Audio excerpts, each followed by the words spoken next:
Welcome back everyone. आज की video में डिस्कस करेंगे मार्केंसिया के इंटरनल स्ट्रक्चर्स के बारे में।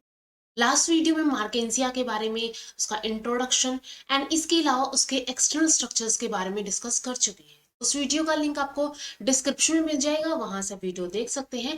वीडियो अगर हेल्पफुल लगती है तो लाइक कीजिए, शेयर कीजिए अपने फ्रेंड्स के साथ, इन चैनल को सब्सक्राइब कर लीजिए। तो स्टार्ट करते हैं कि क्या क्या स्ट्रक्चर्स होते हैं, यहाँ पे क्या क्या रीजन्स होते हैं इंटरनल स्ट्रक्चर्स के। तो मार्केंसिया के इंटरनल स्ट्रक्चर के अंदर तीन डिस्टिंक्ट रीजन होते हैं, ठीक है, थ्री डिस्टिंक्ट रीजन होते हैं। And in three distinct region में से फर्स्ट को बोला जाता है एपिडर्मल रीजन, जिसके अंदर एपिडर्मिस आती है। इसके बाद नेक्स्ट होता है फोटोसिंथेटिक रीजन, ठीक है। नेक्स्ट क्या होगा यहाँ पे, फोटोसिंथेटिक रीजन होगा। फोटोसिंथेटिक रीजन के बाद नेक्स्ट होता है यहाँ पे स्टोरेज रीजन। तो ये तीन रीजन जो है वन बाय वन हम इनको डिटेल में डिस्कस करेंगे। तो सबसे फर्स्ट है एपिडर्मल रीजन, ठीक है, एपिडर्मिस होगी इसके अंदर। तो एपिडर्मिस कौन सी होती है, एक अपर एपिडर्मिस होगी, एक लोअर एपिडर्मिस होगी। यहाँ पे एक अपर एंड एक लोअर, ठीक है, दो एपिडर्मिस होगी। एक यहाँ पे अपर एपिडर्मिस होगी ये वाली, एंड एक यहाँ पे लोअर एपिडर्मिस होगी। इसके बाद यहाँ पे द अपर और डोर्सल एपिडर्मिस, क्योंकि अगर हम ऐसे इसकी थैलस की बात करें तो ये इसका डोर्सल सरफेस होता है, ये इसका वेंट्रल सरफेस होता है। तो जो डोर्सल साइड में जो एपिडर्मिस होगी उसको डोर्सल एपिडर्मिस भी बोला जाता है, ठीक है। तो अपर वाली एपिडर्मिस को डोर्सल एपिडर्मिस भी यहाँ पे बोला जाता है। तो ये जो डोर्सल वाली और अपर वाली एपिडर्मिस है, ये एक प्रोटेक्टिव कवरिंग फॉर्म करती है, ये प्रोटेक्ट करके रखती है about the photosynthetic region. And ये क्या होती है, फोटोसिंथेटिक रीजन के ऊपर होती है, फोटोसिंथेटिक रीजन के ऊपर प्रेजेंट है ये। तो ये इसके अंदर क्या होगा, अपर एंड लोअर एपिडर्मिस होगी। एंड इसके नीचे जो है, एपिडर्मिस के नीचे यहाँ पे फोटोसिंथेटिक रीजन होता है। इसके अलावा ये जो अपर एपिडर्मिस है इसको डोर्सल एपिडर्मिस भी बोलते हैं, जो कि प्रोटेक्शन का काम करती है। It is interrupted by many barrel-shaped air sac that open internally into the air chamber. अब हमने बात की थी एक्सटर्नल स्ट्रक्चर के अंदर कि इसके ऊपर पॉलीगोनल स्ट्रक्चर्स होते हैं, डिमार्केशन होती है, जिसके सेंटर के अंदर एक पोर होता है, एयर पोर जिसको बोलते हैं। वो एयर पोर जो है वो एयर चैम्बर के अंदर ओपन होता है, फिर वो एयर चैम्बर को एक्सटर्नल एनवायरनमेंट से कनेक्ट करके रखता है। तो यहाँ पे ये जो अपर एपिडर्मिस है, ये कुछ ऐसे पोर्स के थ्रू इंटरप्ट की जाती है, डिसरप्ट की जाती है, एंड इनको बोला जाता है एयर पोर। एंड ये एयर पोर जो है ये इन एयर चैम्बर के अंदर ओपन होते हैं। तो ये एयर पोर जो है इंटरनली एयर चैम्बर के अंदर ओपन होंगे।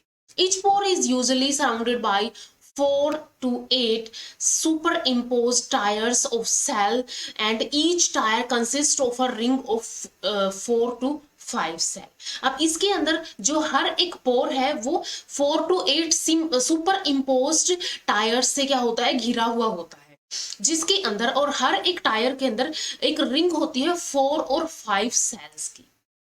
The cells of the lowermost tier protect the inward, giving the pore a star-shaped appearance. And जो अंदर की साइड जो ये ऐसे स्टार शेप की एक अपीयरेंस देता है, जो कि अंदर की तरफ खुलता है और अंदर के सरफेस को ही प्रोटेक्ट करके रखता है। Half of the tires project above the level of the dorsal epidermis, and the other half protrude into the air chamber below the epidermis, ठीक है। आधे क्या करेंगे, एपिडर्मिस के ऊपर यानी एपिडर्मिस के अंदर ही बोल सकते हैं, अबाउ द लेवल होंगे, ठीक है। जैसे कि ये एपिडर्मिस थी, यहाँ पे इस एपिडर्मिस के ऐसे अबाउ लेवल होते हैं half of the pores. And half कैसे होते हैं, हाफ नीचे की तरफ होते हैं, ठीक है। हाफ क्या होंगे, हाफ नीचे की तरफ होंगे, ये एक पोर बन गया है। तो ये हाफ क्या करते हैं, प्रोट्रूड करते हैं into the air chamber below the epidermis. Epidermis के बिलो ये एयर चैम्बर के अंदर प्रोट्रूड करते हैं, उसके अंदर हैंग करते हैं। द पोर्स दस how comparatively wide pore passage in the middle than the on the margin। तो इस वजह से ये जो है ऐसे बनते हैं, ये पोर जो है वो ऐसे बन जाते हैं। तो इनके अंदर ये जो मिडल है, ये मिडल वाला हो गया, और ये क्या हो गया, यहाँ पे इसके बिल्कुल जो है स्टार्टिंग और एंड पॉइंट हो गई। तो ये जो मिडल वाला पोर्शन है ये थोड़ा सा वाइड होता है, वाइड पोर पैसेज यहाँ पे होता है मिडल के अंदर then the margins. The pores are analogous to stomata। And ये जो पोर्स हैं वो स्टोमेटा के ही एनालोगस होते हैं। एनालोगस जैसे कि जो स्ट्रक्चर बेशक अलग हो लेकिन फंक्शन सेम परफॉर्म करेंगे, इनका काम भी वही है, स्टोमेटा का काम भी वही होता है। तो ये क्या होते हैं, एनालोगस टू स्टोमेटा होते हैं। But the cells of the pore wall do not control the pore size like the guard cells of the stomata. लेकिन जैसे पोर सेल, जैसे कि गार्ड सेल्स क्या करती है स्टोमेटा के अंदर, उसके पोर साइज को रेगुलेट करती है, कब उसको क्लोज होना है कब उसको ओपन होता है, तो वो गार्ड सेल्स क्या करती है, रेगुलेट करके रखती है। लेकिन इनके अंदर ऐसा नहीं होता है, तो ये एक डिफरेंस होते हैं। अदरवाइज ये क्या होते हैं, एनालोगस टू स्टोमेटा होते हैं। The lower most layer of the storage region form the lower epidermis. अब अपर एपिडर्मिस थी, एक तो हमने बात की कि यहाँ पे अपर एपिडर्मिस थी। अपर एपिडर्मिस के बाद यहाँ पे नेक्स्ट स्टोरेज रीजन, नेक्स्ट यहाँ पे फोटोसिंथेटिक रीजन था, फोटोसिंथेटिक रीजन। इसके बाद नेक्स्ट यहाँ पे स्टोरेज रीजन था, ये एपिडर्मिस थी। एंड स्टोरेज रीजन के नीचे वाली लेयर जो होगी, लोअर मोस्ट लेयर जो होगी, जहां से राइजोइड्स एंड स्केल्स निकलेंगे, यहां से राइजोइड्स एंड स्केल्स निकलेंगे, तो इसको बोला जाता है लोअर एपिडर्मिस। ये क्या होती है, lower most layer of the storage region forms the lower epidermis. The cells of the lower epidermis give rise to rhizoids and scales. ठीक है, rhizoids and scales give rise करते हैं। राइजोइड्स एंड स्केल्स के बारे में हम already discuss कर चुके हैं। सेकेंड रीजन आता है यहाँ पे फोटोसिंथेटिक रीजन। ठीक है, ये जो है ये एपिडर्मिस थी, यहाँ पे एपिडर्मिस, ये फोटोसिंथेटिक रीजन थे। एंड यहाँ पे क्या होती है, इसकी लोअर एपिडर्मिस होगी जहां से ये राइजोइड्स एंड स्केल्स निकलते हैं। अब हम बात करें यहाँ पे ये फोटोसिंथेटिक रीजन की। ठीक है, इस वाले फोटोसिंथेटिक रीजन की। The upper epidermis is followed by a large number of air chambers. Upper epidermis के बाद यहाँ पे large number of air chambers होते हैं। These chambers develop schizogenously and separated from each other by a single layer. And ये जो chambers हैं ये साइजोजीनियसली डिवेल्प होते हैं एंड ये एक दूसरे से एक single layered each other by a single layered partition wall. एक partition wall होगी और single layered partition wall होगी, उनसे ये chambers क्या होते हैं, उनसे ये chamber अलग होते हैं। तो यहाँ पे single layered एक partition layer होती है। एंड ये बने होते हैं made up of 4 to 6 chloroplast containing thin walled cells। ठीक है, 4 to 6 यहाँ पे 4 to 6 chloroplast containing thin walled cells हो सकती है, इनके ये रीजन्स बने होते हैं। The air chambers are usually uniform in shape and arranged in a single horizontal row. And ये क्या है, एक single horizontal row के अंदर ही arrange होते हैं and usually uniform in shape होते हैं। Many simple or branched photosynthetic filaments arise from the floor of each chamber. And बहुत सारे यहाँ पे simple और branched photosynthetic filaments, ठीक है, ये simple और branched photosynthetic filaments यहाँ से arise होते हैं हर एक चैम्बर की फ्लोर से। ठीक है, फ्लोर जो होगी इसकी, इस फ्लोर, ये फ्लोर होगी, इससे क्या होते हैं, ये अराइज होते हैं। ये सिंपल हो सकते हैं या तो ये ब्रांच फिलामेंट हो सकते हैं।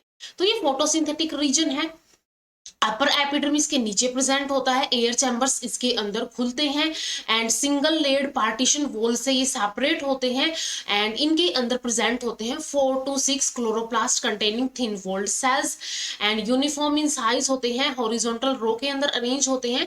और जो इसका फ्लोर होता है एयर चैम्बर का, वहां से कुछ सिंपल और ब्रांच्ड फोटोसिंथेटिक फिलामेंट्स जो है वो अराइज होती है। The filaments are composed of chloroplast containing cells and ये filaments किसके बने होते हैं, ये filaments बने होते हैं chloroplast containing cells के। इसके बाद नेक्स्ट रीजन आता है, यहाँ पे नेक्स्ट रीजन होता है ये स्टोरेज रीजन। स्टोरेज रीजन जो है it lies immediately below the photosynthetic region. Photosynthetic region के जस्ट बिलो ये प्रेजेंट होता है और ये होता है कि compact zone of several layer of polygonal parenchymatous cells. ये बहुत सारी सेवरल लेयर ऑफ, कई सारी लेयर्स की बनी हुई पैरेन्काइमेटस सेल्स की बनी हुई एक पॉलीगोनल पैरेन्काइमेटस सेल्स की बनी हुई लेयर्स होती हैं एंड ये एक कॉम्पैक्ट जोन होता है। The storage region is thick in the center and gradually tapers towards the margin. ये अगर हम margins की बात करें, margins के ऊपर ये क्या है, ये thin हो गया है। लेकिन अगर हम middle की बात करें, middle के अंदर ये क्या है, thick है। ठीक है, मिडिल के अंदर थिक है एंड जो मार्जिन्स हैं उनके ऊपर क्या हो गया, ये उनके ऊपर ये टेपर्स कर गया है या फिर वहां से ये बिल्कुल थिन हो गया है। The cells of these regions are devoid of and do not have intercellular spaces in between them. इनके बीच में कोई इंटरसेलर स्पेस नहीं दिख रहा है, नहीं होता है, इनके बीच में कोई इंटरसेलर स्पेस नहीं होता है। Most of the cells of the storage region contain starch or protein granules and storage region यानी स्टोर करेंगी, स्टोर किस फॉर्म में हो सकता है, स्टार्च की फॉर्म में हो सकता है, प्रोटीन ग्रैन्यूल्स की फॉर्म में हो सकता है या फिर ऑयल की फॉर्म में हो सकता है। तो यहाँ पे मोस्ट ऑफ द सेल्स जो है इस रीजन की वो स्टार्च और protein granules and some mucilage और ऑयल कंटेनिंग सेल्स जो है वो भी प्रेजेंट होती है। ठीक है, एक तो यहाँ पे क्या होंगे, स्टार्च की हो सकती है या फिर प्रोटीन ग्रैन्यूल्स की हो सकती है या तो म्यूसिलेज और ऑयल कंटेनिंग सेल्स यहाँ पे इस रीजन के अंदर होती है। The cells of the midrib region are tangentially elongated and have reticulate thickening. And जो मिड रीजन की हमने बात की थी कि ऐसे इसका थैलस होता है, यहाँ से इसकी मिड रिब निकलती है, तो ये जो मिड रिब होती है यहाँ पे, इसके पास यहाँ पे रेटिकुलेट थिकनिंग होती है। ठीक है, रेटिकुलेट थिकनिंग के साथ ये होती है। तो ये हो गया स्टोरेज रीजन। स्टोरेज रीजन क्या है, फोटोसिंथेटिक रीजन के नीचे होता है। बहुत सारी several layer polygonal parenchymatous sales का ये बना होता है, कॉम्पैक्ट होता है एंड इसलिए इनके बीच में इंटरसेलुलर स्पेसेस नहीं होते हैं एंड ये बेसिकली स्टोरेज का काम करती है। फूड यहाँ पे स्टोर होता है in the form of starch, protein granules या फिर ऑयल या फिर म्यूसिलेज की फॉर्म में यहाँ पे फूड जो है स्टोर होता है। तो ये स्टोरेज रीजन है। तो तीनों रीजन हमने यहाँ पे डिस्कस कर लिए हैं कि एपिडर्मिस रीजन के अंदर अपर एपिडर्मिस होती है, लोअर एपिडर्मिस होती है। इसके बाद फोटोसिंथेटिक रीजन होता है जो कि फोटोसिंथेसिस करेगा एंड स्टोरेज रीजन होता है जो कि प्रोटीन ग्रैन्यूल्स की फॉर्म में, स्टार्च की फॉर्म में या फिर ऑयल और म्यूसिलेज की फॉर्म में क्या करेगा, फूड को स्टोर करके रखेगा। नेक्स्ट वीडियो में हम मार्केंसिया का नेक्स्ट लेक्चर डिस्कस करेंगे। तो इस वीडियो में इतना ही। वीडियो अगर हेल्पफुल लगी हो तो लाइक कीजिए, शेयर कीजिए अपने फ्रेंड्स के साथ एंड चैनल को सब्सक्राइब कर लीजिए। Thank you so much.